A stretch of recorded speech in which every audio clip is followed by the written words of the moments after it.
Olá, essa é a leitura do livro O Pequeno Príncipe, de Antoine de Saint-Exupéry. Redescubra a magia da infância e a sabedoria do coração com a nossa leitura. O Pequeno Príncipe nos convida a questionar nossos valores e a redescobrir a beleza das coisas simples. Através de uma linguagem poética e simbólica, o livro nos lembra que o essencial é invisível aos olhos e que a verdadeira riqueza está nas conexões humanas e na capacidade de amar. E não se esqueça, deixe seu like e comentários para continuarmos aprimorando o canal. E siga-nos para acompanhar as nossas novidades.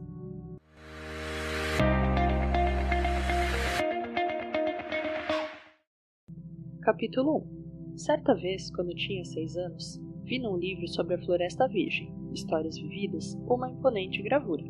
Representava ela uma jiboia que engoliu uma fera. Eis a cópia do desenho. Dizia o livro: as jiboias engolem sem mastigar e a presa inteira. Em seguida, não podem mover-se e dormem os 6 meses da digestão.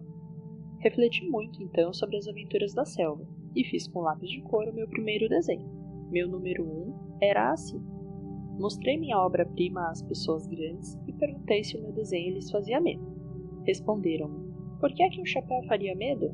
Meu desenho não representava um chapéu, representava uma jiboia digerindo um elefante. Desenhei então o interior da jiboia, a fim de que as pessoas pudessem compreender. Ela sempre tem necessidade de explicações. Meu desenho número 2 era assim. As pessoas aconselharam-me a deixar de lado os desenhos de jiboias abertas ou fechadas e dedicar-me de preferência à geografia, história, cálculo e gramática. Foi assim que abandonei aos 6 anos uma esplêndida carreira de pintor. Eu fora desencorajado pelo insucesso do meu desenho número 1 e do meu desenho número 2. As pessoas grandes não compreendem nada sozinhas, e é cansativo, para as crianças, estar toda hora explicando. Tive, pois, de escolher uma outra profissão e aprendi a pilotar aviões. Voei, por assim dizer, por todo o mundo. E a geografia, é claro, me serviu muito.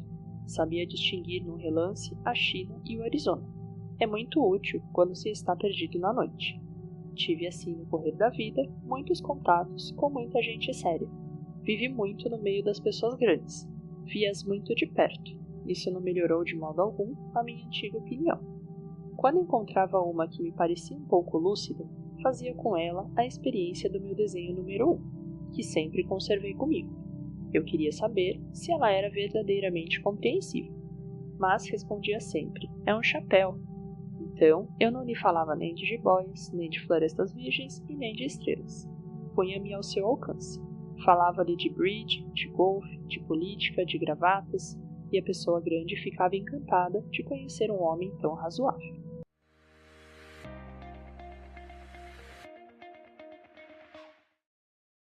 Capítulo 2.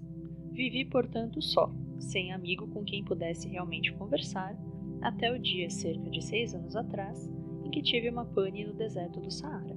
Alguma coisa se quebrara no motor, e como não tinha comigo mecânico ou passageiro, preparei-me para empreender sozinho o difícil conserto. Era, para mim, questão de vida ou de morte. Só dava para 8 dias a água que eu tinha. Na primeira noite, adormeci, pois, sobre a areia, a milhas e milhas de qualquer terra habitada. Estava mais isolado que o náufrago numa tábua, perdido no meio do mar. Imaginem então a minha surpresa, quando, ao despertar do dia, uma vozinha estranha me acordou. Dizia: por favor, desenha-me um carneiro, desenha-me um carneiro. Pus-me de pé, como atingido por um raio. Esfreguei os olhos, olhei bem, e vi um pedacinho de gente inteiramente extraordinário, que me considerava com gravidade. Eis o melhor retrato que, mais tarde, consegui fazer dele. Meu desenho é seguramente muito menos sedutor que o modelo. Não tenho culpa. Fora desencorajado aos 6 anos da minha carreira de pintor, e só aprendera a desenhar jiboias abertas e fechadas. Olhava, pois, essa aparição com olhos redondos de espanto. Não esqueçam que eu me achava a 1000 milhas de qualquer terra habitada. Ora, o meu homenzinho não parecia nem perdido, nem morto de fadiga, nem morto de fome, de sede ou de medo. Não tinha absolutamente a aparência de uma criança perdida no deserto, a 1000 milhas da região habitada. Quando pude, enfim, articular palavra, perguntei-lhe: mas que fazes aqui? E ele repetiu-me então, brandamente, como uma coisa muito séria: por favor, desenha-me um carneiro. Quando o mistério é muito impressionante, a gente não ousa desobedecer.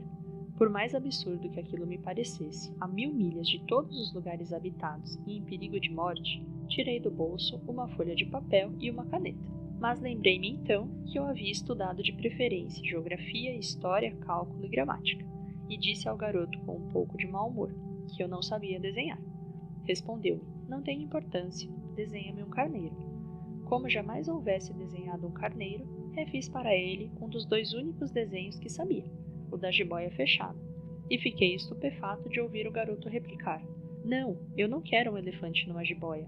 A jiboia é perigosa e o elefante toma muito espaço. Tudo é pequeno onde eu moro. Preciso de um carneiro. Desenha-me um carneiro. Então eu desenhei.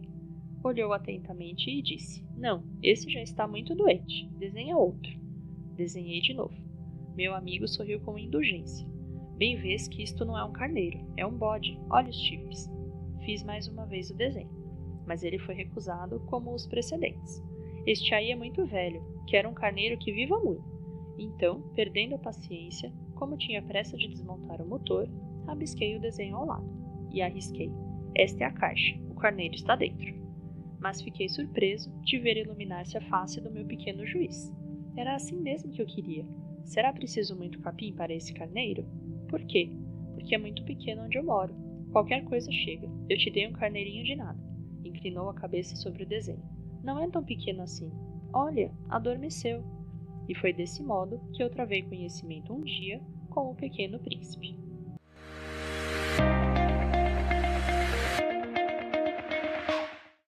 Capítulo 3. Levei muito tempo para compreender de onde viera. O príncipezinho, que me fazia milhares de perguntas, não parecia sequer escutar as minhas. Palavras pronunciadas ao acaso e que foram, pouco a pouco, revelando tudo. Assim, quando viu pela primeira vez meu avião, não vou desenhá-lo aqui, é muito complicado para mim. Perguntou-me bruscamente: que coisa é aquela? Não é uma coisa, aquilo voa, é um avião, o meu avião. Eu estava orgulhoso de lhe comunicar que eu voava. Então ele exclamou: como? Tu caíste do céu? Sim, disse eu modestamente. Ah, como é engraçado! E o príncipezinho deu uma bela risada que me irritou profundamente. Gosto que levem a sério as minhas desgraças. Em seguida acrescentou: então, tu também vens do céu. De que planeta és tu? Vislumbrei um clarão no mistério da sua presença e interroguei bruscamente: tu vens então de outro planeta? Mas ele não me respondeu. Balançava lentamente a cabeça, considerando o avião. É verdade que nisto aí não podes ter vindo de longe. Mergulhou então num pensamento que durou muito tempo. Depois, tirando do bolso o meu carneiro, ficou contemplando seu tesouro. Poderia imaginar que eu ficara intrigado com aquela semi-confidência sobre, entre aspas, os outros planetas. Esforcei-me então por saber mais um pouco. De onde vens, meu bem? Onde é tua casa? Para onde queres levar meu carneiro? Ficou meditando em silêncio e respondeu depois: o bom é que a caixa que me deste poderá de noite servir de casa. Sem dúvida, e se tu fores bonzinho, darei também uma corda para amarrá-lo durante o dia e uma estaca. A proposta pareceu chocá-lo. Amarrar? Que ideia esquisita! Mas se tu não o amarras, ele vai-se embora e se perde. E meu amigo deu uma nova risada. Mas onde queres que ele vá? Não sei, por aí, andando sempre para frente. Então o príncipezinho observou muito sério. Não faz mal, é tão pequeno onde moro. E depois, talvez com um pouco de melancolia, acrescentou ainda: quando a gente anda sempre para frente, não pode mesmo ir longe.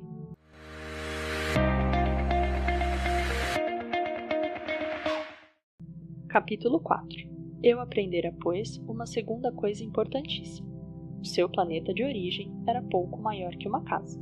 Não era surpresa para mim. Sabia que além dos grandes planetas, Terra, Júpiter, Marte ou Vênus, aos quais se deram nomes, há centenas e centenas de outros, por vezes tão pequenos que mal se veem no telescópio.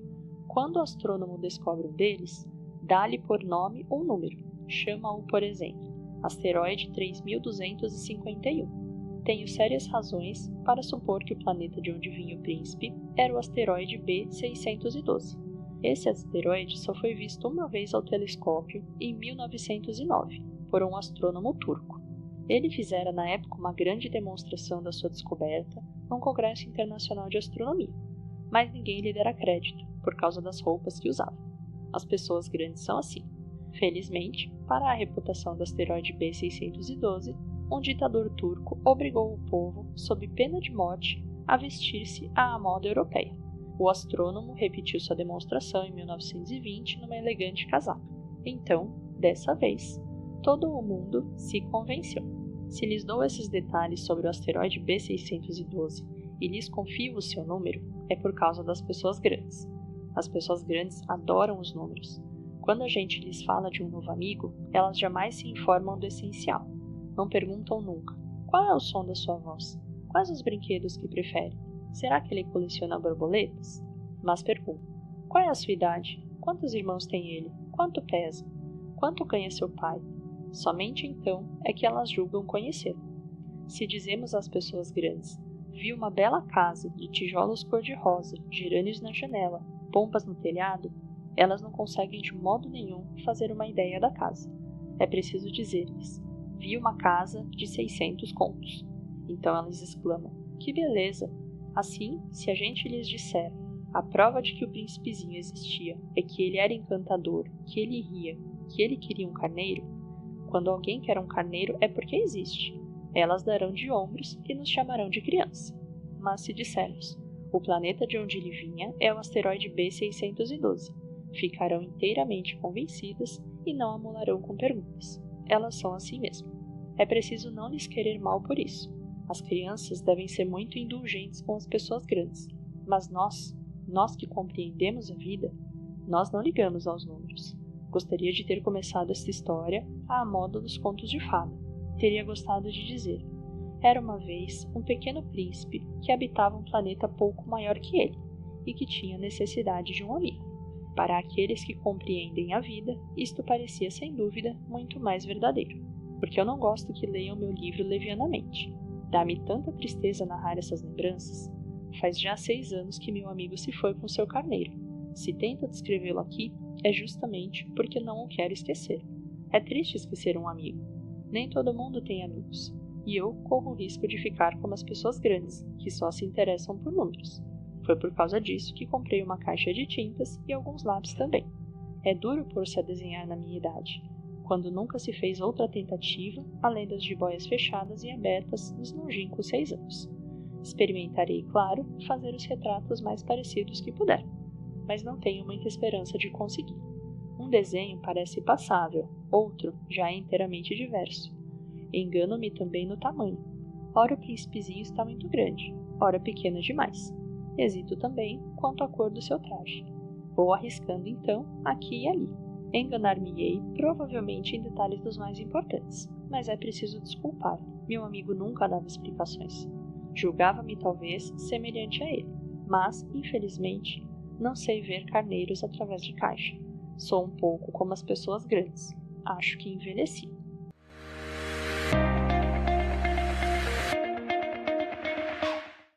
Dia a dia, eu ficava sabendo mais alguma coisa do planeta, da partida, da viagem.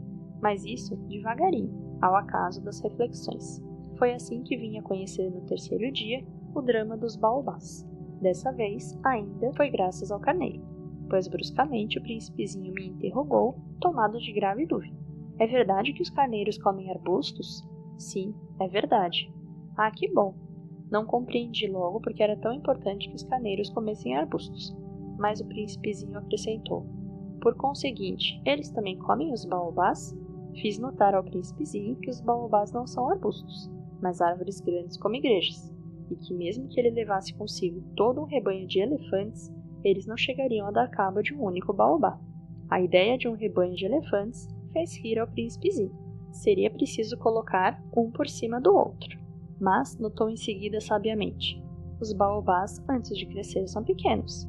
É fato, mas por que desejas tu que os carneiros comam os baobás pequenos?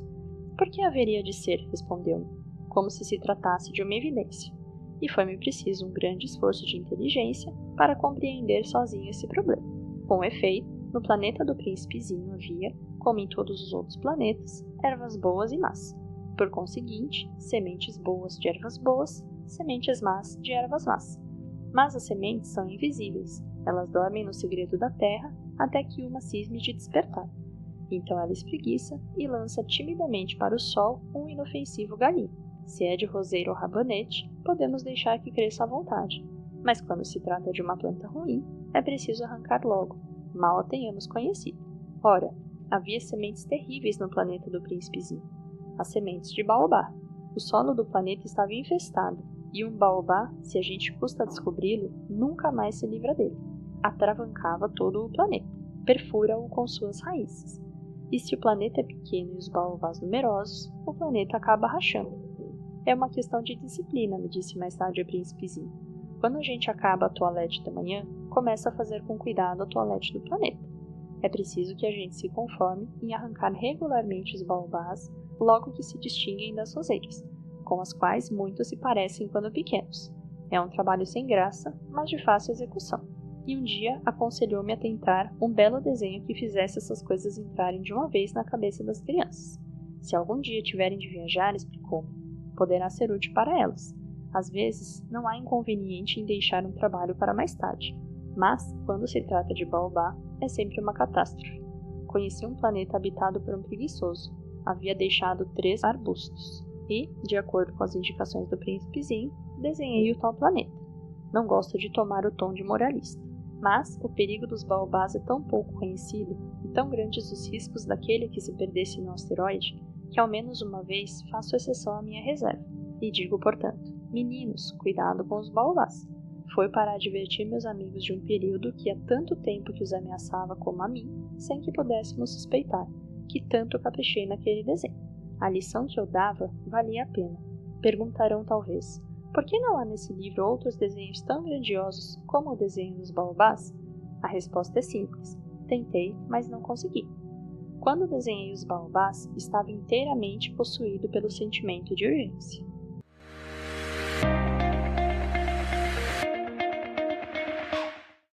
Capítulo 6. Assim, eu comecei a compreender pouco a pouco, meu pequeno príncipezinho, a tua vidinha melancólica.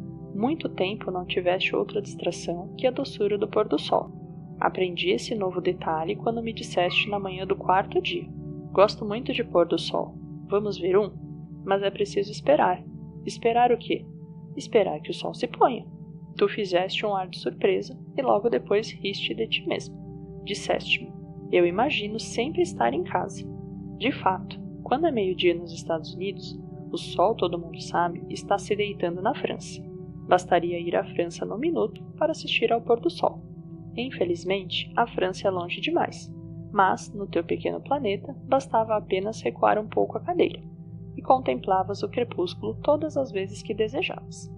Um dia, eu vi o sol se pôr 43 vezes, e um pouco mais tarde acrescentaste, quando a gente está triste demais, gosta do pôr do sol.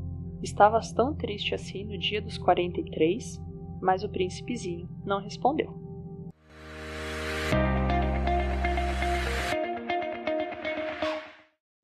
Capítulo 7. No 5º dia, sempre graças ao carneiro, este segredo de vida do pequeno príncipe foi de súbito revelado.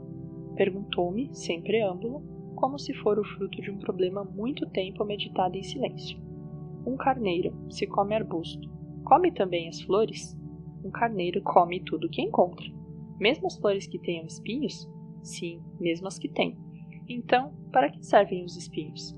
Eu não sabia. Estava ocupadíssimo naquele instante, tentando desatarrachar do motor um parafuso muito apertado. Minha pane começava a parecer demasiado grave, e em breve já não teria água para beber. Para que servem os espinhos? O príncipezinho jamais renunciava a uma pergunta, depois que a tivesse feito. Mas eu estava irritado com o parafuso e respondi qualquer coisa. Espinho não serve para nada, são pura maldade das flores. Mas, após um silêncio, ele me disse com uma espécie de rancor. Não acredito. As flores são fracas, ingênuas, defendem-se como podem. Elas se julgam terríveis com os seus espinhos. Não respondi. Naquele instante eu pensava, se esse parafuso ainda resiste, vou fazê-lo saltar a martelo. O príncipezinho perturbou-me de novo as reflexões. E tu, pensas então que as flores... Ora, eu não penso nada, e respondi qualquer coisa, eu só me ocupo com coisas sérias. Ele olhou-me estupefato. Coisas sérias? Via-me martelo em punho, dedo sujo de graxa, curvado sobre um feio objeto. Tu falas como as pessoas grandes. Senti um pouco de vergonha, mas ele acrescentou implacável. Tu confundes todas as coisas, misturas tudo. Estava realmente muito irritado. Sacudia ao vento cabelos de ouro. Eu conheço um planeta onde há um sujeito vermelho quase roxo. Nunca cheirou uma flor. Nunca olhou uma estrela. Nunca amou ninguém. Nunca fez outra coisa senão somas. E o dia todo repete como tu. Eu sou um homem sério. E isso o faz inchar-se de orgulho. Mas ele não é um homem, é um cogumelo. Um o quê? Um cogumelo. O príncipezinho estava agora pálido de cólera. Há milhões e milhões de anos que as flores fabricam espinhos. Há milhões e milhões de anos que os carneiros as comem, apesar de tudo. E não será sério procurar compreender por que perdem tanto tempo fabricando espinhos inúteis? Não terá importância a guerra dos carneiros e das flores? Não será mais importante que as contas do tal sujeito? E se eu, por minha vez, conheço uma flor única no mundo, que só existe no meu planeta, e que um belo dia um carneirinho pode liquidar num só golpe, sem avaliar o que faz, isso não tem importância? Corou um pouco e continuou em seguida. Se alguém ama uma flor da qual só existe um exemplar em milhões e milhões de estrelas, isso basta para que seja feliz quando a contemple. Ele pensa, minha flor está lá, em algum lugar, mas se o carneiro come a flor, é para ele, bruscamente, como se todas as estrelas se apagassem. E isto não tem importância. Não pôde dizer mais nada. Pôs-se bruscamente a soluçar. A noite caíra. Larguei as ferramentas. Ria-me do martelo, do parafuso, da sede e da morte. Havia numa estrela, num planeta, o meu, a Terra, um príncipezinho a consolar. Tomei-o nos braços, embalei-o, e lhe dizia, a flor que tu amas não está em perigo. Vou desenhar uma pequena mordaça para o carneiro, uma armadura para a flor. Eu não sabia o que dizer. Sentia-me desajeitado. Não sabia como atingi-lo, onde encontrá-lo. É tão misterioso o país das lágrimas.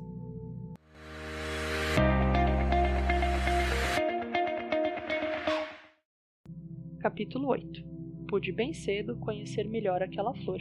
Sempre houvera no planeta do Pequeno Príncipe flores muito simples, ornadas de uma só fileira de pétalas e que não ocupavam lugar nem incomodavam ninguém.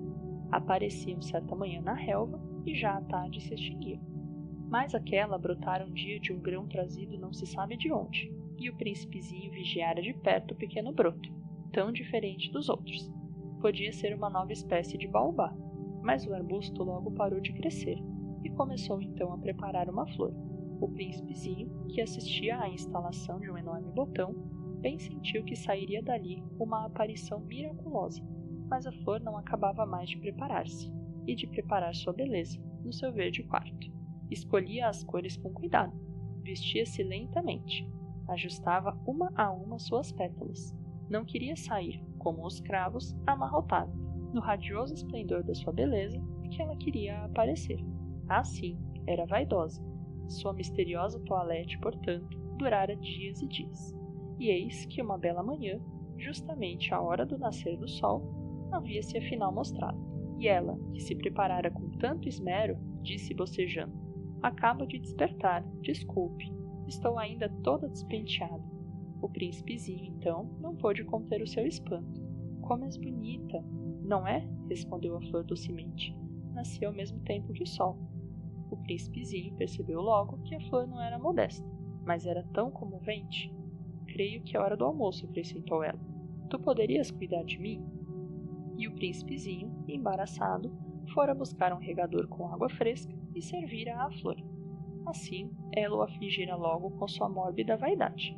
Um dia, por exemplo, falando dos seus 4 espinhos, dissera ao pequeno príncipe, é que eles podem vir, os tigres com suas garras. Não há tigres no meu planeta, objetara o príncipezinho. E depois, os tigres não comem erva. Não sou uma erva, respondera a flor suavemente. Perdoa-me. Não tenho receio dos tigres, mas tenho horror das correntes de ar. Acaso não terias um paravento? Horror das correntezas de ar? Não é muito bom para uma planta, notara o príncipezinho. É bem complicada essa flor. À noite me colocarás sob a redoma. Faz muito frio no teu planeta. Está mal instalado. De onde eu venho, mas interrompeu-se de súbito. Viera em forma de semente. Não pudera conhecer nada dos outros mundos. Humilhada por ter deixado apanhar uma mentira tão tola, tossiu 2 ou 3 vezes para pôr a culpa no príncipe. E o paravento? Ia buscá-lo, mas tu me falavas. Então ela redobrara a tosse para infligir-lhe remorso. Assim, o príncipezinho, apesar da boa vontade do seu amor, logo duvidara dela, tomara a sério palavras sem importância e se tornara infeliz. Não a devia ter escutado, confessou-me um dia. Não se deve nunca escutar as flores. Basta olhá-las, aspirar o perfume. A minha embalsamava o planeta, mas eu não me contentava com isso. A tal história das garras, que tanto me agastara, me devia ter enternecido. Confessou-me ainda. Não soube compreender coisa alguma. Devia tê-la julgado pelos atos, não pelas palavras. Ela me perfumava, me iluminava, não devia jamais ter fugido. Deveria ter-lhe adivinhado a ternura sobre os seus pobres ardis. São tão contraditórias as flores, mas eu era jovem demais para saber amar.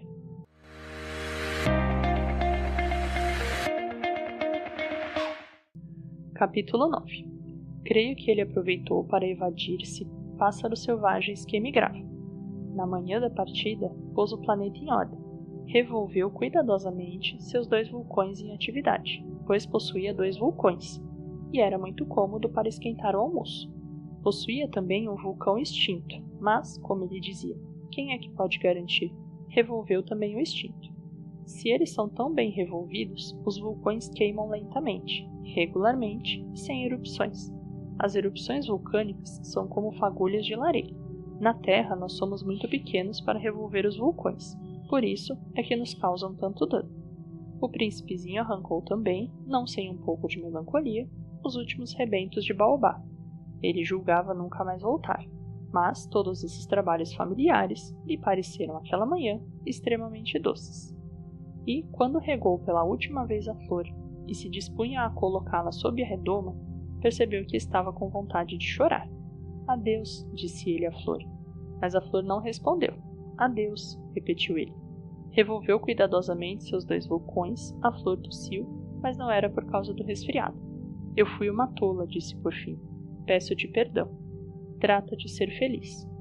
A ausência de censuras o surpreendeu.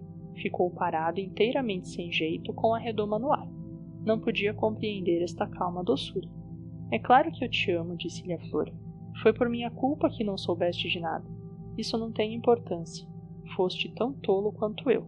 Trata de ser feliz. Mas pode deixar em paz a redoma. Não preciso mais dela. Mas o vento... Não estou assim tão resfriado. O ar fresco da noite me fará bem. Eu sou uma flor. Mas os bichos... É preciso que eu suporte 2 ou 3 larvas se quiser conhecer as borboletas. Dizem que são tão belas. Do contrário, quem virá visitar-me? Tu estarás longe. Quanto aos bichos grandes, não tenho medo deles. Eu tenho as minhas garras. E ela mostrava ingenuamente seus 4 espinhos. Em seguida, acrescentou. Não demores assim, que é exasperante. Tu decidiste partir. Vai-te embora. Pois ela não queria que ele a visse chorar. Era uma flor muito orgulhosa.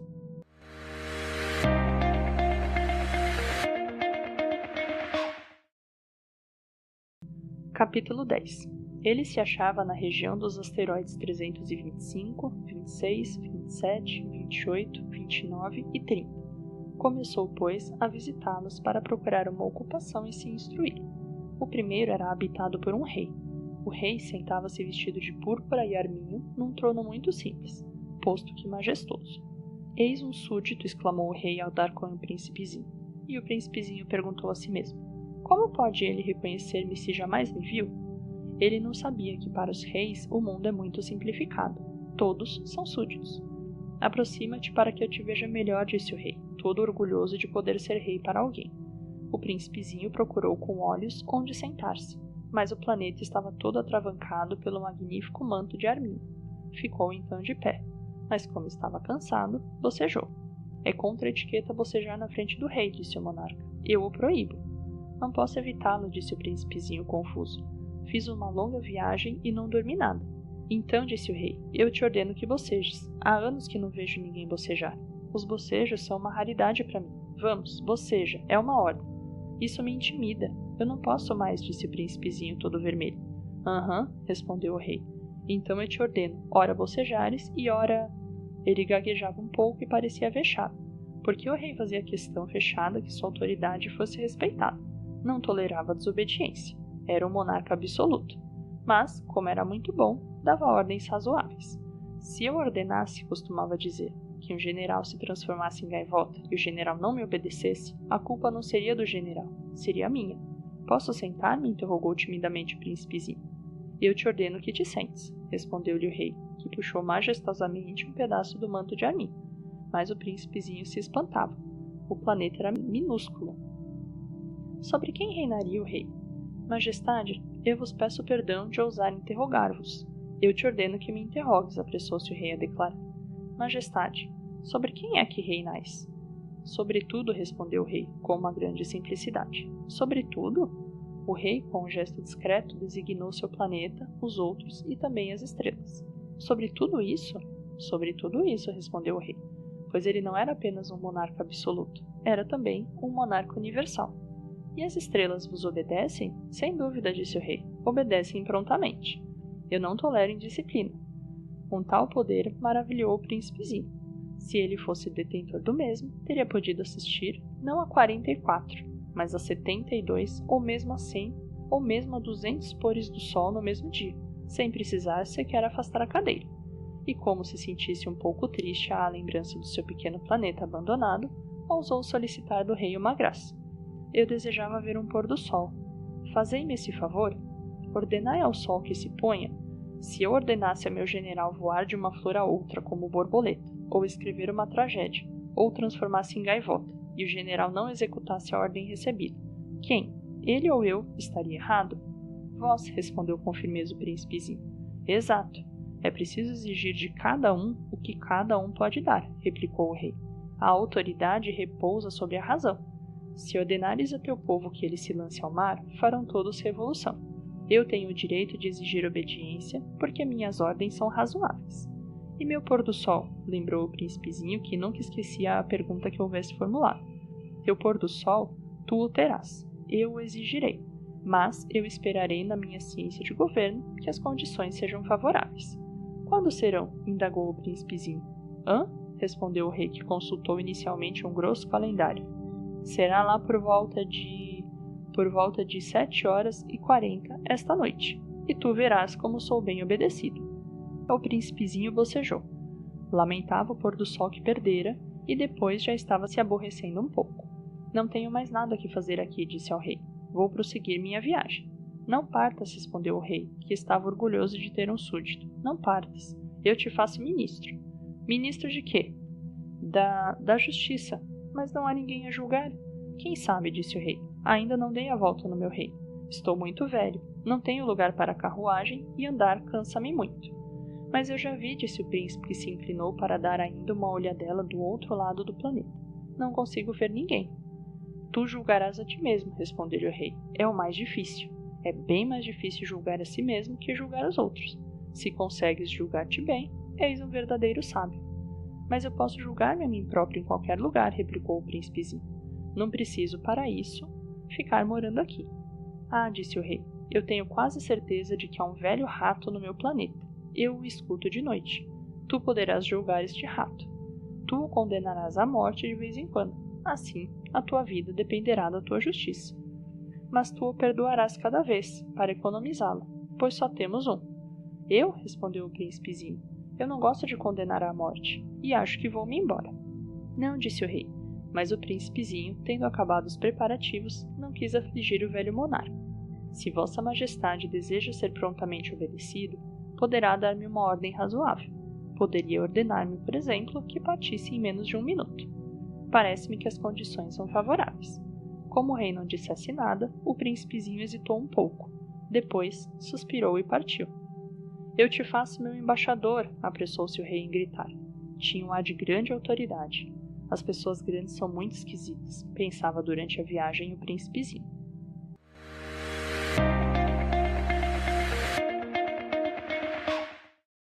Capítulo 11. O segundo planeta, um vaidoso o habitava.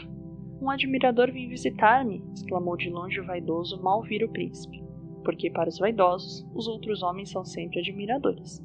Bom dia, disse o príncipezinho. Você tem um chapéu engraçado.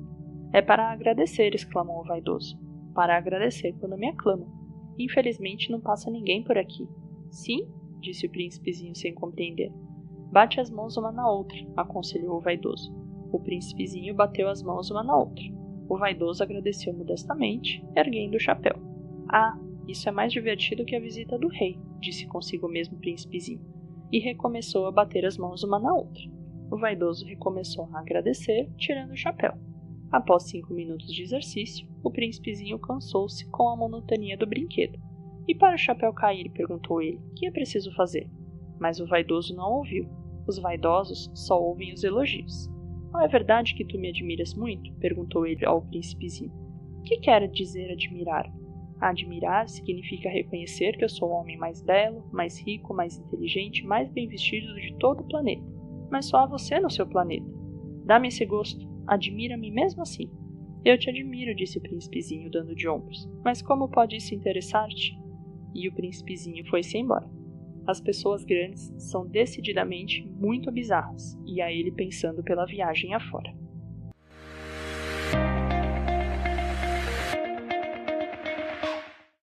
Capítulo 12. O planeta seguinte era habitado por um bêbado. Esta visita foi muito curta, mas mergulhou o príncipezinho numa profunda melancolia. Que fazes aí? Perguntou o bêbado silenciosamente instalado diante de uma coleção de garrafas vazias e uma coleção de garrafas cheias. Eu bebo, respondeu o bêbado com ar lúgubre. Por que é que bebes? Perguntou-lhe o príncipezinho. Para esquecer, respondeu o beberrão. Esquecer o quê? Indagou o príncipezinho, que já começava a sentir pena. Esquecer que eu tenho vergonha, confessou o bêbado, baixando a cabeça. Vergonha de quê? Investiu o príncipezinho, que desejava socorrê-lo. Vergonha de beber, concluiu o beberrão, encerrando-se definitivamente no seu silêncio. E o príncipezinho foi-se embora perplexo. As pessoas grandes são decididamente muito bizarras, dizia de si para si durante a viagem.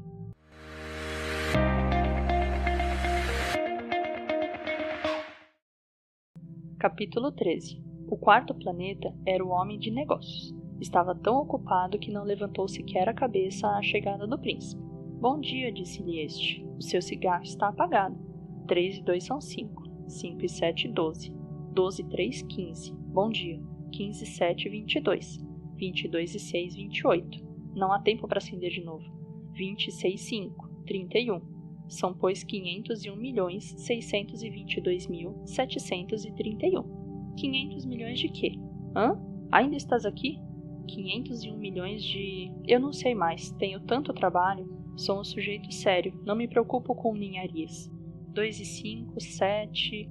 500 milhões de quê? Repetiu o príncipezinho, que nunca na sua vida renunciara a uma pergunta, uma vez que a tivesse feito. O homem de negócios levantou a cabeça. Há 54 anos que habito este planeta, e só fui incomodado 3 vezes. A primeira foi há 22 anos por um besouro caído não sei de onde. Fazia um barulho terrível, e cometi 4 erros na soma. A segunda foi há 11 anos, por uma crise de reumatismo. Falta de exercício, não tenho tempo para passeio. Sou um sujeito sério. A terceira é esta. Eu dizia, portanto, 501 milhões... Milhões de quê? O homem de negócios compreendeu que não havia esperança de paz. Milhões dessas coisinhas que se veem às vezes no céu. Moscas? Não, não. Essas coisinhas que brilham. Abelhas? Também não. Essas coisinhas douradas que fazem sonhar os ociosos. Eu cá sou um sujeito sério. Não tenho tempo para divagações. Ah, estrelas? Isso mesmo, estrelas. E que fazes tu de 500 milhões de estrelas? 501.622.731. Eu sou um sujeito sério, gosto de exatidão. E que fazes tu dessas estrelas? Que faço delas? Sim. Nada. Eu as possuo. Tu possuis as estrelas? Sim. Mas eu já vi um rei que... Vocês não possuem. Eles reinam sobre. É muito diferente. E de que serve possuir as estrelas? Serve-me para ser rico. E para que te serve ser rico? Para comprar outras estrelas se alguém achar. Esse aí, disse o príncipezinho para si mesmo, raciocina um pouco como o bêbado. No entanto, fez ainda algumas perguntas. Como pode a gente possuir as estrelas? De quem são elas? Respondeu ameaçador o homem de negócios. Eu não sei, de ninguém. Logo são minhas, porque pensei primeiro. Basta isso? Sem dúvida. Quando achas um diamante que não é de ninguém, ele é teu. Quando achas uma ilha que não é de ninguém, ela é tua. Quando tens uma ideia primeiro, tu a fazes registrar, ela é tua. E quanto a mim, eu possuo as estrelas, pois ninguém antes de mim teve a ideia de as possuir. Isso é verdade, disse o príncipezinho. E que fazes tu com elas? Eu as administro, eu as conto e reconto, disse o homem de negócios. É difícil, mas eu sou um homem sério. O príncipezinho ainda não estava satisfeito. Se possuo um lenço, posso colocá-lo em torno do pescoço e levá-lo comigo. Se possuo uma flor, posso colher a flor e levá-la comigo. Mas tu não pode colher as estrelas. Não, mas eu posso colocá-las no banco. O que quer dizer isso? Isso quer dizer que eu escrevo num papelzinho o número das minhas estrelas. Depois tranco o papel à chave numa gaveta. Só isto? E basta. É divertido, pensou o príncipezinho. É bastante poético, mas não é muito sério. O príncipezinho tinha, sobre as coisas sérias, ideias muito diversas das ideias das pessoas grandes. Disse ele ainda, possuo uma flor que rego todos os dias. Possuo 3 vulcões que revolvo toda semana, porque revolvo também o que está extinto, a gente nunca sabe. É útil para os meus vulcões e útil para a minha flor, que eu os possua. Mas tu não és útil às estrelas. O homem de negócios abriu a boca, não se achou nada a responder e o príncipezinho se foi. Não achou nada. O homem de negócios abriu a boca, mas não achou nada a responder. E o príncipezinho se foi. As pessoas grandes são mesmo extraordinárias, repetia simplesmente no percurso da viagem.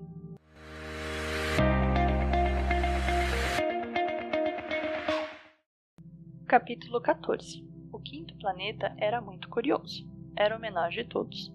Mal dava para um lampião e um acendedor de lampiões. O príncipezinho não poderia atinar para que pudessem servir no céu, num planeta sem casa e sem gente, um lampião e o acendedor de lampiões. No entanto, disse consigo mesmo, talvez esse homem seja mesmo absurdo. No entanto, é menos absurdo que o rei, que o vaidoso, que o homem de negócios e que o beberrão. Seu trabalho a menos tem um sentido. Quando acende o lampião, é como se fizesse nascer mais uma estrela, mais uma flor. Quando o apaga, porém, é a estrela ou flor que adormece. É uma ocupação bonita. E é útil, porque é bonita. Quando abordou o planeta, saudou respeitosamente o acendedor. Bom dia, por que acabas de apagar o teu lampião? Eu executo uma tarefa terrível. É o regulamento, respondeu-lhe o acendedor. Respondeu o acendedor. Bom dia, o que é o regulamento? É apagar meu lampião. Boa noite. E tornou a acender. Mas por que acabas de o acender de novo? É o regulamento, respondeu o acendedor. Eu não compreendo, disse o príncipezinho. Não é para compreender, disse o acendedor. Regulamento é regulamento. Bom dia. E apagou o lampião. Em seguida, enxugou a fronte num lenço de quadrinhos vermelhos. Eu executo uma tarefa terrível. Antigamente era razoável. Apagava de manhã e acendia à noite. Tinha o resto do dia para descansar e o resto da noite para dormir. E depois disso, mudou o regulamento? Regulamento não mudou, disse o acendedor. Aí aqui está o drama. O planeta de ano em ano gira mais depressa e o regulamento não muda. E então, disse o príncipezinho, agora que ele dá uma volta por minuto, não tenho mais um segundo de repouso. Acendo e apago uma vez por minuto. Ah, que engraçado. Os dias aqui duram 1 minuto. Não é nada engraçado, disse o acendedor. Já faz 1 mês que estamos conversando. 1 mês? Sim, 30 minutos, 30 dias. Boa noite. E acendeu o lampião. E o príncipezinho considerou-o e amou aquele acendedor tão fiel ao regulamento. Lembrou-se dos pôres do sol que ele mesmo produzia, recuando um pouco a cadeira. Quis ajudar o amigo. Sabes, eu sei de um modo de descansar quando quiseres. Eu sempre quero, disse o acendedor, pois a gente pode ser ao mesmo tempo fiel e preguiçoso. E o príncipezinho prosseguiu. Teu planeta é tão pequeno que podes com 3 passos dar-lhe a volta. Basta andares lentamente, bem lentamente, de modo a ficares sempre ao sol. Quando quiseres descansar, caminharás, e o dia durará quanto queiras. Isso não adianta muito, disse o acendedor. O que eu gosto mais na vida é de dormir. Então, não há remédio, disse o príncipezinho. Não há remédio, disse o acendedor. Bom dia. E apagou seu lampião. Esse aí, disse para si o príncipezinho ao prosseguir a viagem para mais longe. Esse aí seria desprezado por todos. Os outros, o rei, o vaidoso, o beberrão, o homem de negócios. No entanto, é o único que não me parece ridículo. Talvez porque é o único que se ocupa de outra coisa que não seja ele próprio. Suspirou de pesar e disse ainda. Era o único que eu podia ter feito meu amigo. Mas seu planeta é mesmo pequeno demais, não há lugar para 2. O que o príncipezinho não ousava confessar é que os 1440 pôres do sol em 24 horas davam-lhe certa saudade do abençoado planeta.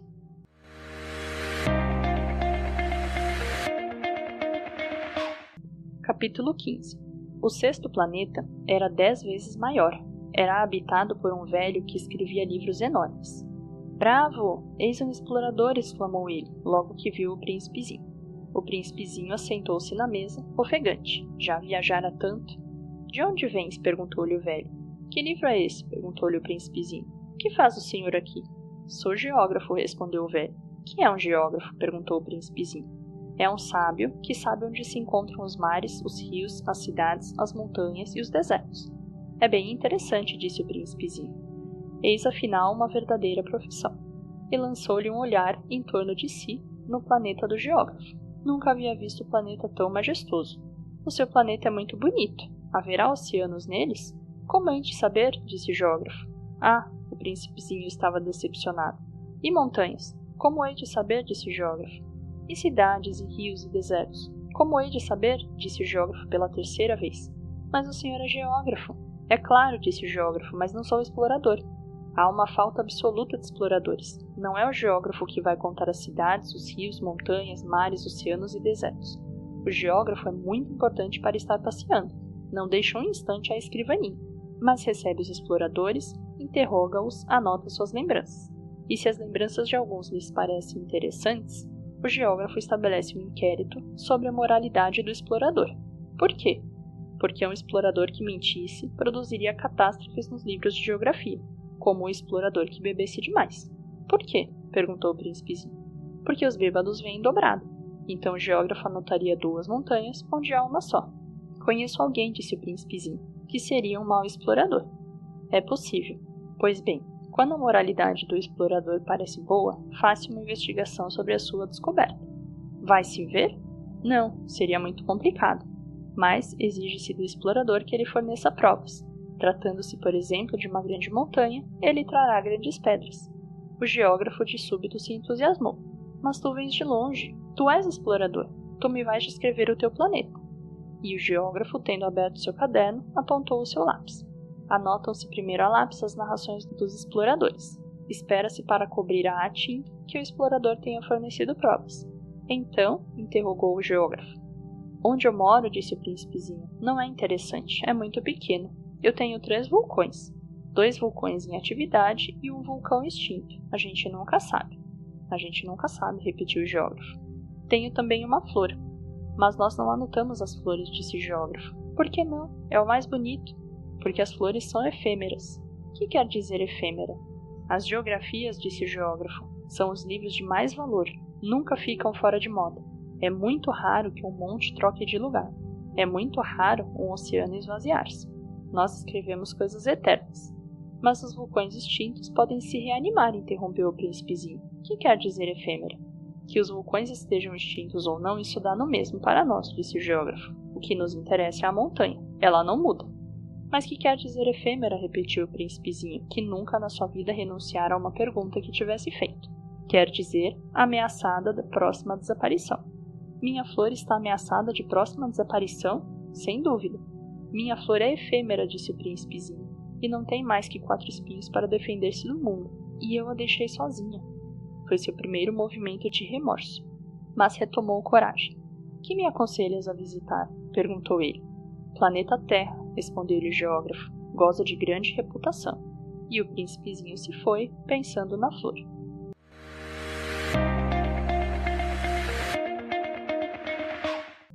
Capítulo 16. O 7º planeta foi, pois, a Terra.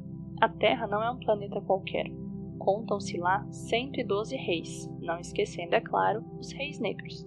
7.000 geógrafos, 900.000 negociantes, 7 milhões e meio de beberrões, 311 milhões de vaidosos, isto é, cerca de 2 bilhões de pessoas grandes. Para dar-lhes uma ideia das dimensões da Terra, eu lhes direi que, antes da invenção da eletricidade, era necessário manter para o conjunto dos 6 continentes um verdadeiro exército de 462.511 acendedores de lampiões. Isto fazia, visto um pouco de longe, um magnífico efeito. Os movimentos desse exercício eram ritmados como o de um balé de ópera. Primeiro vinha a vez dos acendedores de lampiões de Nova York, da Nova Zelândia e da Austrália. Esses, em seguida, acesos os lampiões, iam dormir. Entrava, por sua vez, a dança dos acendedores de lampiões da China e da Sibéria, e também desapareciam nos bastidores. Vinha a vez dos acendedores de lampiões da Rússia e das Índias. depois os da África e da Europa, depois os da América do Sul, os da América do Norte. E jamais se enganavam na ordem de entrada quando apareciam em cena. Era um espetáculo grandioso. Apenas dois, o acendedor do único lampião do Polo do Norte e o seu colega do único lampião do Polo do Sul, levavam vida ociosa e descuidada. Trabalhavam 2 vezes por ano.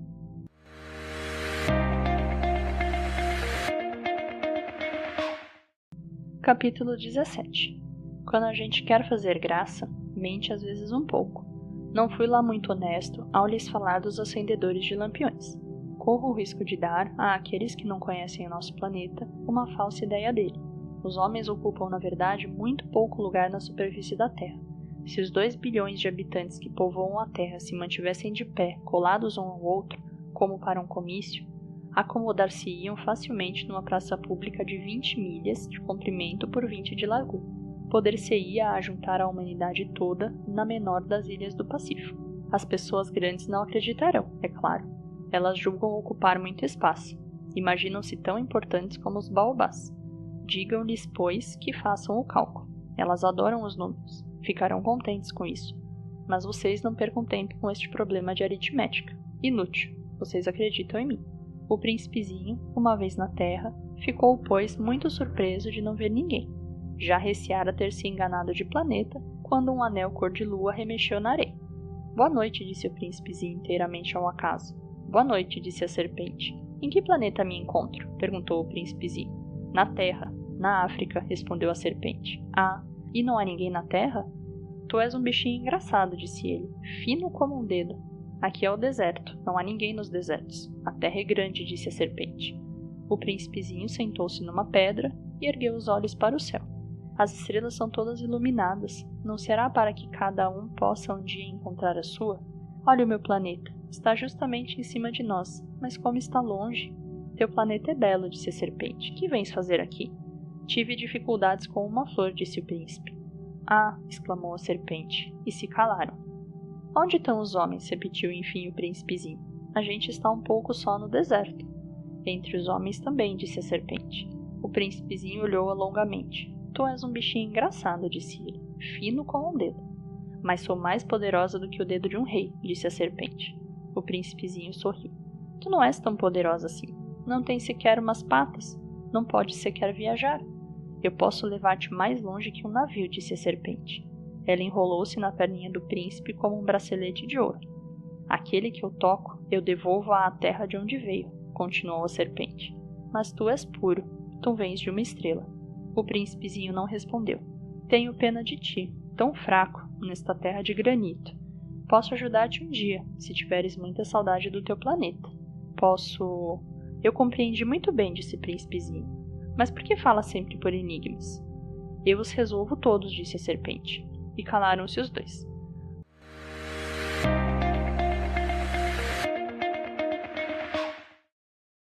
O príncipezinho atravessou o deserto e encontrou apenas uma flor de 3 pétalas, uma florzinha à toa.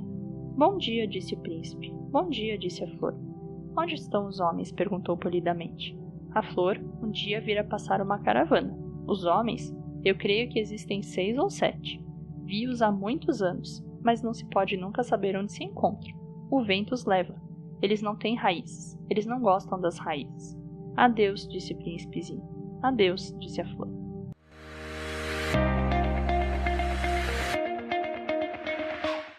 O príncipezinho escalou uma grande montanha.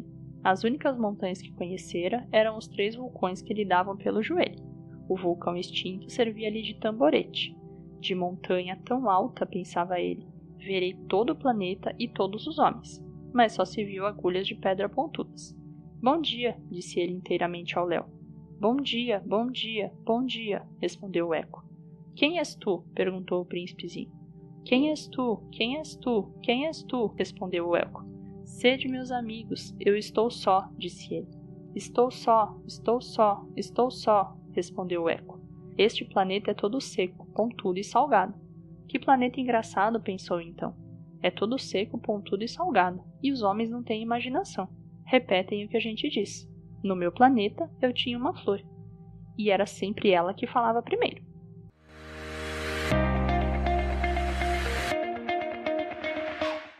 Mas aconteceu que o príncipezinho, tendo andado muito tempo pelas areias, pelas rochas e pela neve, descobriu enfim uma estrada, e as estradas vão todas na direção dos homens. Bom dia, disse ele. Era um jardim cheio de rosas. Bom dia, disseram as rosas. O príncipezinho contemplou-as. Eram todas iguais à sua flor. Quem sois? Perguntou ele estupefato. Somos rosas, disseram as rosas. Ah! Exclamou o príncipezinho. E ele sentiu-se extremamente infeliz.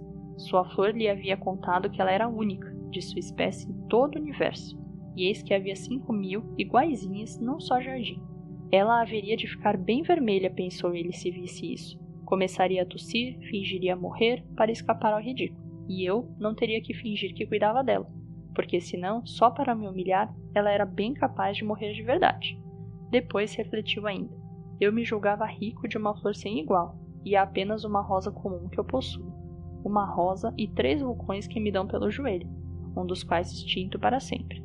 Isso não faz de mim um príncipe muito grande. E deitado na relva, ele chorou.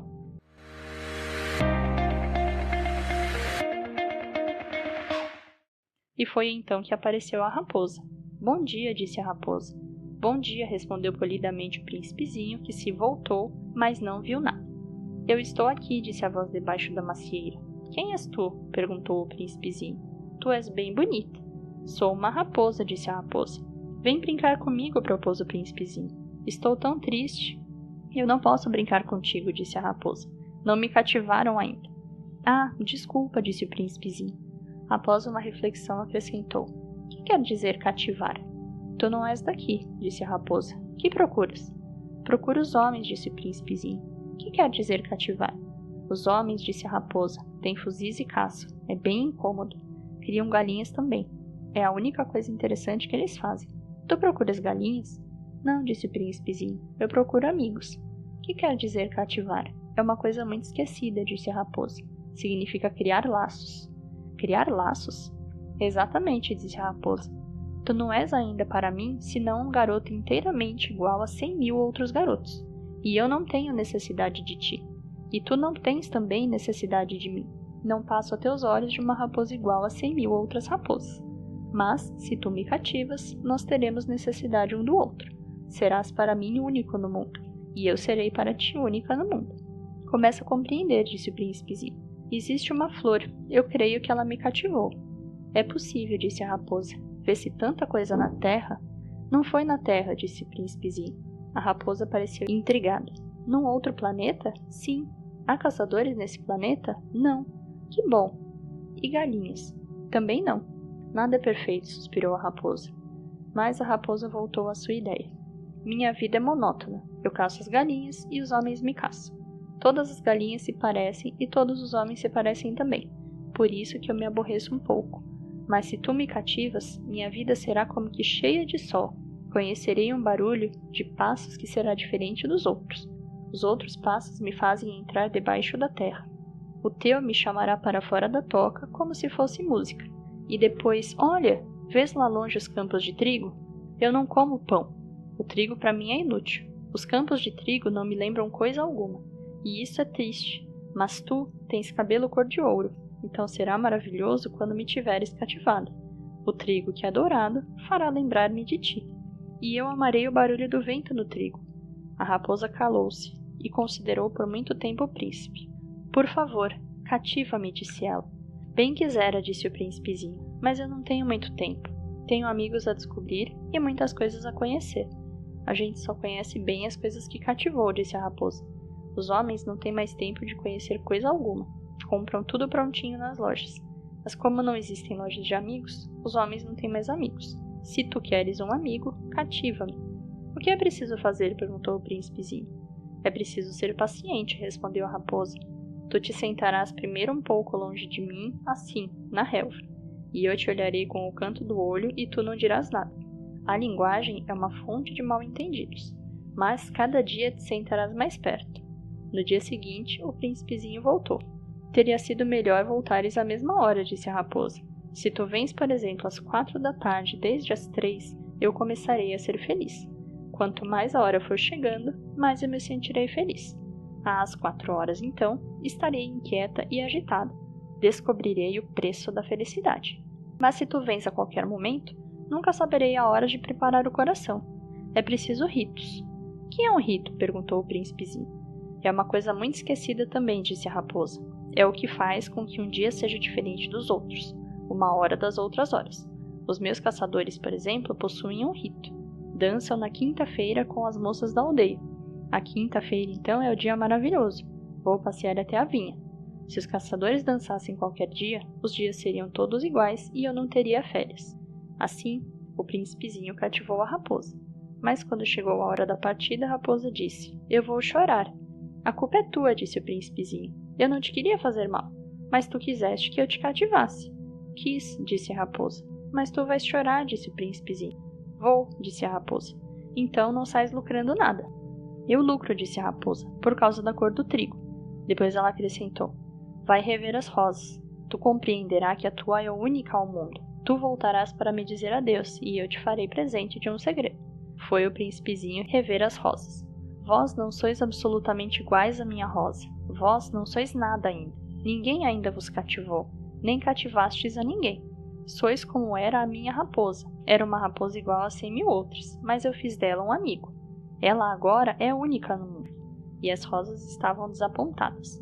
Sois belas, mas vazias, disse ele ainda. Não se pode morrer por vós. Minha rosa, sem dúvida, um transeunte qualquer pensaria que se parece convosco. Ela sozinha é, porém, mais importante que vós todas, pois foi a ela que eu reguei, foi a ela que pus sob a redoma, foi a ela que abriguei com o paravento. Foi dela que eu matei as larvas, exceto 2 ou 3 por causa das borboletas. Foi a ela que eu escutei queixar-se, ou gabar-se, ou mesmo calar-se algumas vezes. É a minha rosa. E voltou então à raposa. Adeus, disse ele. Adeus, disse a raposa.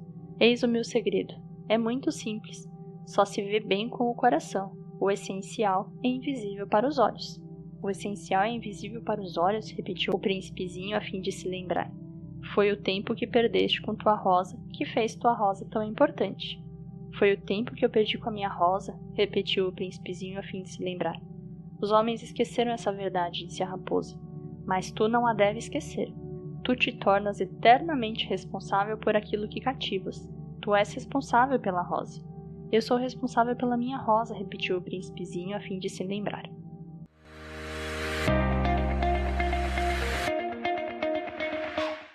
Capítulo 22. Bom dia, disse o príncipezinho. Bom dia, respondeu o guarda-chaves. Que fazes aqui? Perguntou-lhe o príncipezinho. Eu divido os passageiros em blocos de 1000, disse o guarda-chaves. Despacho os trens que os carregam, ora para a direita, ora para a esquerda. E um rápido iluminado, roncando como um trovão, fez tremer a cabine do guarda-chaves. Eles estão com muita pressa, disse o príncipezinho. O que é que estão procurando? Nem o homem da locomotiva sabe, disse o guarda-chaves. E trovejou em sentido inverso um outro rápido iluminado. Já estão de volta? Perguntou o príncipezinho. Não são os mesmos, disse o guarda-chaves. É uma troca. Não estavam contentes onde estavam? Nunca estamos contentes onde estamos, disse o guarda-chaves. E um terceiro rápido iluminado trovejou. Estão perseguindo os primeiros viajantes? Perguntou o príncipezinho. Não perseguem nada, disse o guarda-chaves. Estão dormindo lá dentro ou bocejando.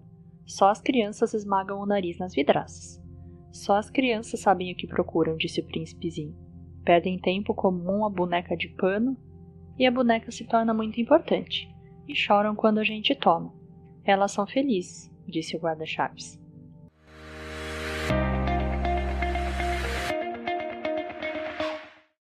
Capítulo 23. Bom dia, disse o príncipezinho. Bom dia, disse o vendedor. Era um vendedor de pílulas aperfeiçoáveis que aplacavam a sede. Toma-se uma por semana e não é mais preciso beber. Por que vendes isso? Perguntou o príncipezinho. É uma grande economia de tempo, disse o vendedor. Os peritos calcularam, a gente ganha 53 minutos por semana. E que se faz então com os 53 minutos? O que a gente quiser. Eu, pensou o príncipezinho, se tivesse 53 minutos para gastar, iria caminhando passo a passo, mãos no bolso, na direção de uma fonte.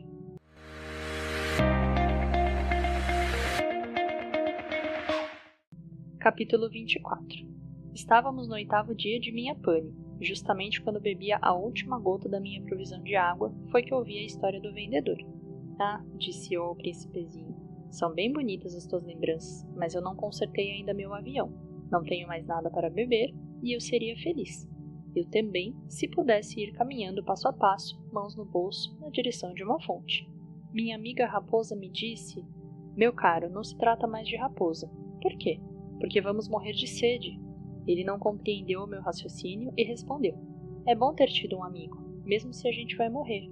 Eu estou muito contente de ter tido a raposa por amigo. Não avalie o perigo, disse eu. Não tem nunca fome ou sede. Um raio de sol lhe basta.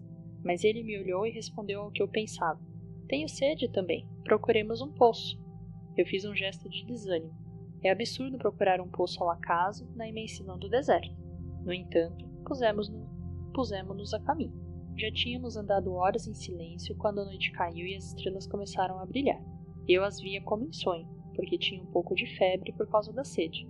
As palavras do príncipezinho dançavam-me na memória. Tu tens sede também? Perguntei-lhe, mas não respondeu à minha pergunta. Disse apenas: a água pode ser boa para o coração. Não compreendi sua resposta e calei-me. Eu bem sabia que não adiantava interrogá-lo. Ele estava cansado. Sentou-se e sentei-me junto dele. E após um silêncio disse ainda: as estrelas são belas por causa de uma flor que não se vê. Eu respondi: mesmo, e fitei sem falar a ondulação da areia em Luará. O deserto belo, acrescentou. E era verdade, eu sempre amei o deserto. A gente se senta numa duna de areia, não se vê nada, não se escuta nada. E no entanto, no silêncio, alguma coisa irradia. E o que torna belo o deserto, disse o príncipezinho, é que ele esconde um poço em algum lugar. Fiquei surpreso por compreender de súbito essa misteriosa irradiação da areia. Quando eu era pequeno, habitava uma casa antiga, e diziam as lendas que ali fora enterrado um tesouro. Ninguém, é claro, o conseguira descobrir, nem talvez mesmo o procurou. Mas ele encantava a casa toda. Minha casa escondia um tesouro no fundo do coração. Quer se trate da casa, das estrelas ou do deserto, disse eu ao príncipezinho, o que faz a sua beleza é invisível. Estou contente, disse ele, que estejas de acordo com a raposa. Como o príncipezinho adormecesse, tomei-o nos braços e prossegui a caminhar. Eu estava comovido. Tinha a impressão de carregar um frágil tesouro. Parecia-me mesmo não haver na terra nada mais frágil. Considerava, à luz da lua, a fronte pálida, os olhos fechados, as mechas de cabelo que tremiam ao vento. E eu pensava: o que eu vejo não é mais que uma casca. O mais importante é invisível. Como seus lábios entreabertos esboçassem um sorriso, pensei ainda: o que tanto me comove nesse príncipe adormecido é sua fidelidade a uma flor. É a imagem de uma rosa que brilha nele como a chama de uma lâmpada mesmo quando dói. Eu o pressentia então mais frágil ainda. É preciso proteger as lâmpadas com cuidado. Um sopro as pode apagar. E caminhando assim, eu descobri o poço. O dia estava raiando.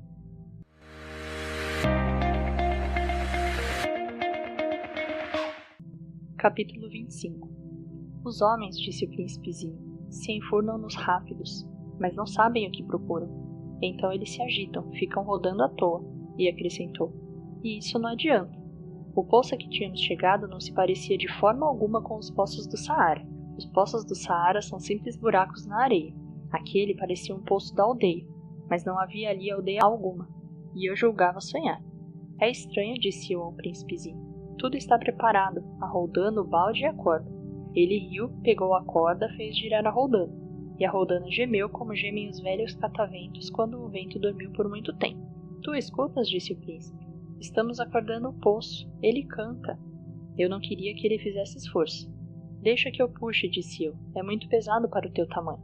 Lentamente, içei o balde até em cima e o instalei com cuidado na borda do poço. Nos meus ouvidos permanecia ainda o canto da roldana, e na água que ainda brilhava, via tremer o sol. Tenho sede dessa água, disse o príncipezinho. Dá-me de beber? E eu compreendi o que ele havia buscado. Levantei-lhe o balde até a boca. Ele bebeu, de olhos fechados. Era doce como uma festa. Essa água era muito mais que um alimento. Nascera da caminhada sob as estrelas, do canto da roldana, do esforço do meu braço. Era boa para o coração como um presente. Quando eu era pequeno, todo o esplendor do presente de Natal estava também na luz da árvore, na música da missa de meia-noite, na doçura dos risos. Os homens do teu planeta, disse o príncipezinho, cultivam 5.000 rosas no mesmo jardim, e não encontram o que procuram.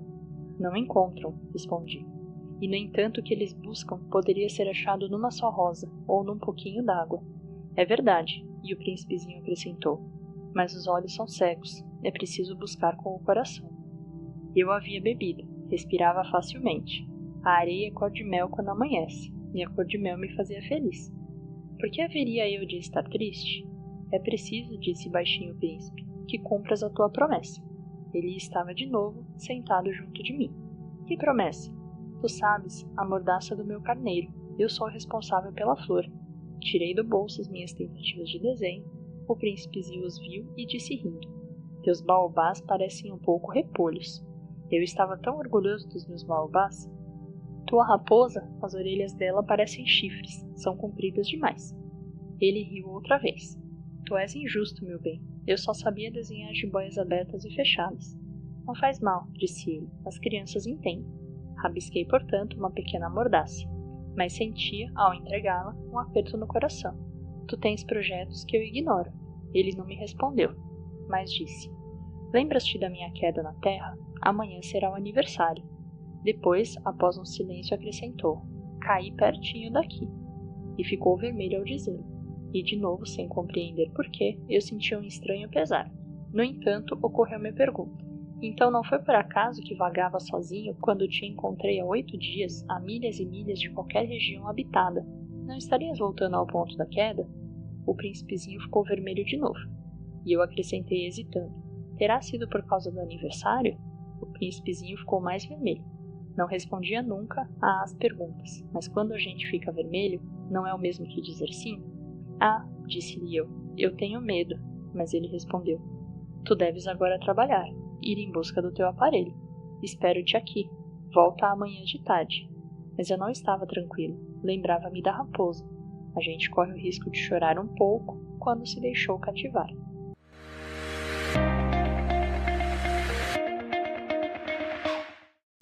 Capítulo 26. Havia, ao lado do poço, a ruína de um velho muro de pedra.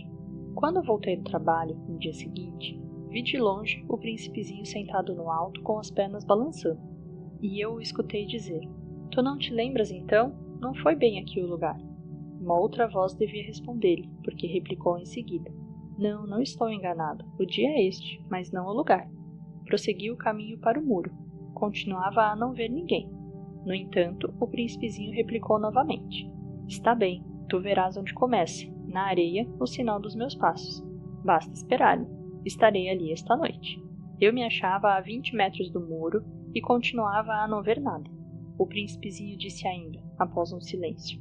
O teu veneno é do bom? Estás certa de que não vou sofrer muito tempo? Parei, coração apertado, sem compreender ainda. Agora vai-te embora, disse ele. Eu quero descer. Então baixei os olhos para o pé do muro e dei um salto. Lá estava, erguida para o príncipezinho, uma dessas serpentes amarelas que nos liquidam num minuto. Enquanto procurava o revólver no bolso, dei uma rápida corrida. Mas, percebendo o barulho, a serpente foi se encolhendo lentamente, como um repuxo que morre.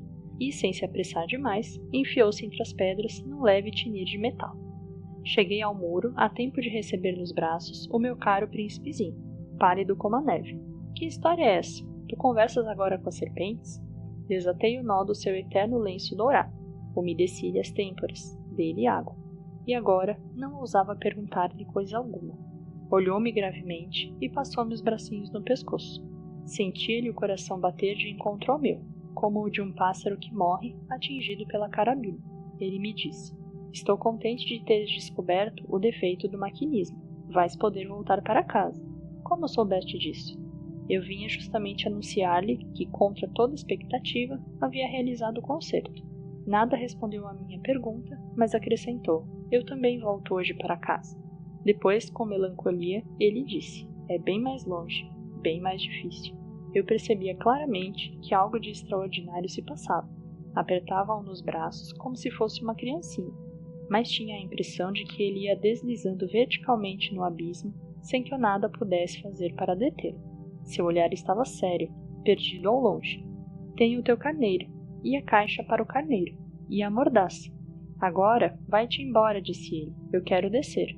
Ele sorriu com tristeza. Esperei muito tempo. Pareceu-me que ele ia se aquecendo de novo, pouco a pouco. Meu querido, tu tiveste medo. É claro que tivera, mas ele sorriu docemente. Terei mais medo ainda esta noite. O sentimento do irreparável gelou-me de novo, e eu compreendi que não podia suportar a ideia de nunca mais escutar esse riso. Ele era para mim como uma fonte no deserto. Meu bem, eu quero ainda escutar o teu riso. Mas ele me disse, faz 1 ano esta noite. Minha estrela se achará justamente em cima do lugar onde caiu ano passado. Meu bem, não será um sonho mau essa história de serpente, de encontro marcado, de estrela? Mas não respondeu à minha pergunta e disse, o que é importante a gente não vê. Será como a flor. Se tu amas uma flor que se acha numa estrela, é doce de noite olhar o céu. Todas as estrelas estão floridas. Será como a água, aquela que me deste parecia a música, por causa da roldana e da corda. Lembras-te de como era boa? Lembro-me. Tu olharás de noite as estrelas. Onde eu moro é muito pequeno para que eu possa te mostrar onde se encontra a mim. É melhor assim. Minha estrela será então qualquer das estrelas. Gostarás de olhar todas elas. Serão todas tuas amigas. E depois eu vou fazer-te um presente. Ele riu outra vez. Ah, meu pedacinho de gente, meu amor, como eu gosto de ouvir este riso. Pois é ele o meu presente. Será como a água. Que queres dizer? As pessoas têm estrelas que não são as mesmas. Para uns que viajam, as estrelas são guias. Para outros, elas não passam de pequenas luzes. Para outros, os sábios são problemas. Para o meu negociante, eram ouro. Mas todas essas estrelas se calam. Tu, porém, terás estrelas como ninguém. Que queres dizer?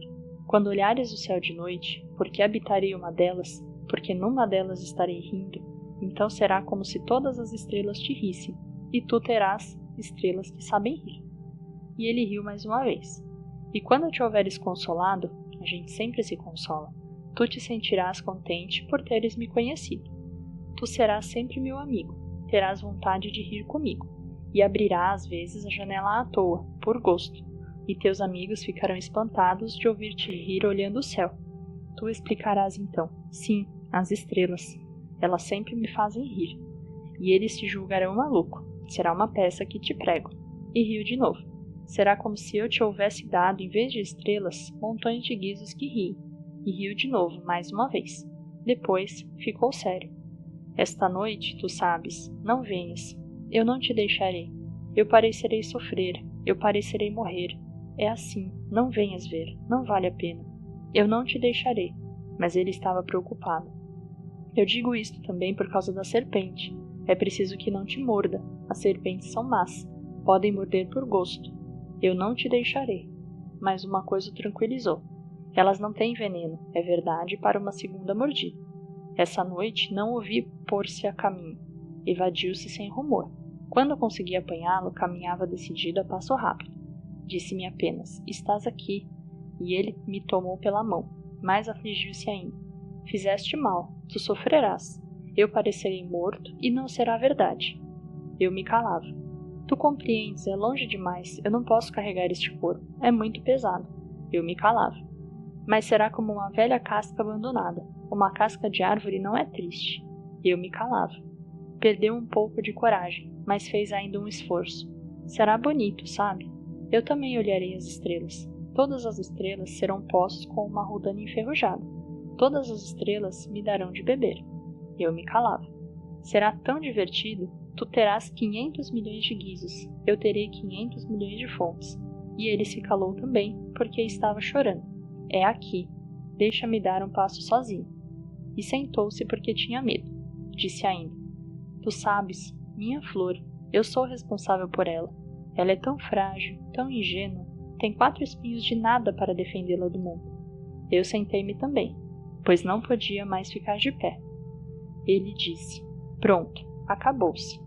Hesitou ainda um pouco, depois ergueu-se, deu um passo. Eu não podia mover-me. Houve apenas um clarão amarelo perto da sua perna. Permaneceu por um instante imóvel, não gritou. Tombou devagarinho, como uma árvore tomba. Nem fez sequer barulho por causa da areia.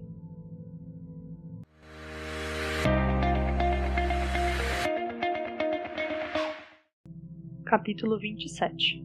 E agora, certamente já se vão 6 anos. Jamais contar essa história. Os camaradas ficaram contentes de ver-me são e salvo. Eu estava triste, mas dizia, é o cansaço. Agora já me consolei um pouco, mas não de tudo. Sei que ele voltou ao seu planeta. pois ao raiar do dia não lhe encontrei o corpo. Não era um corpo tão pesado assim. E gosto à noite de escutar as estrelas, 500 milhões de guizos. Mas eis que sucede uma coisa extraordinária. Na mordaça que desenhei para o príncipezinho, esqueci de juntar a correia. Não poderia jamais prendê-la no carneiro. E eu pergunto então, o que se terá passado no planeta? Pode bem ser que o carneiro tenha comido a flor. Ora, eu penso, certamente que não. O príncipezinho encerra a flor todas as noites na redoma de vidro. E vigia bem o carneiro. Então eu me sinto feliz. E todas as estrelas riem docemente.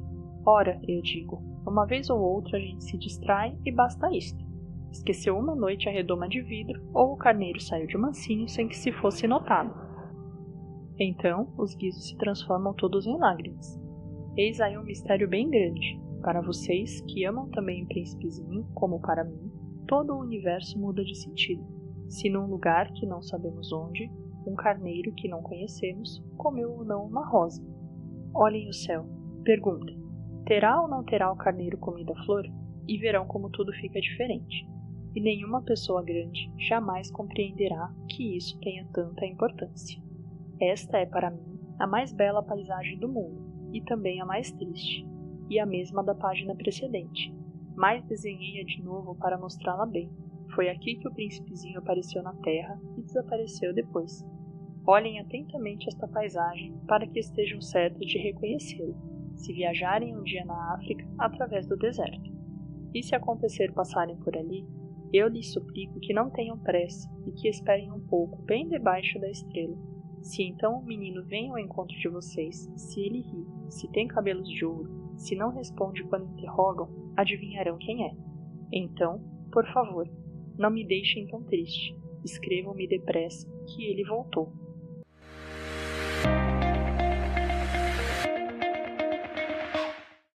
Essa foi a leitura do livro O Pequeno Príncipe, de Antoine de Saint-Exupéry. Espero que tenham gostado e se inspirado com este livro. Deixe seu like e comentários para continuarmos aprimorando o canal e siga-nos para acompanhar as novidades.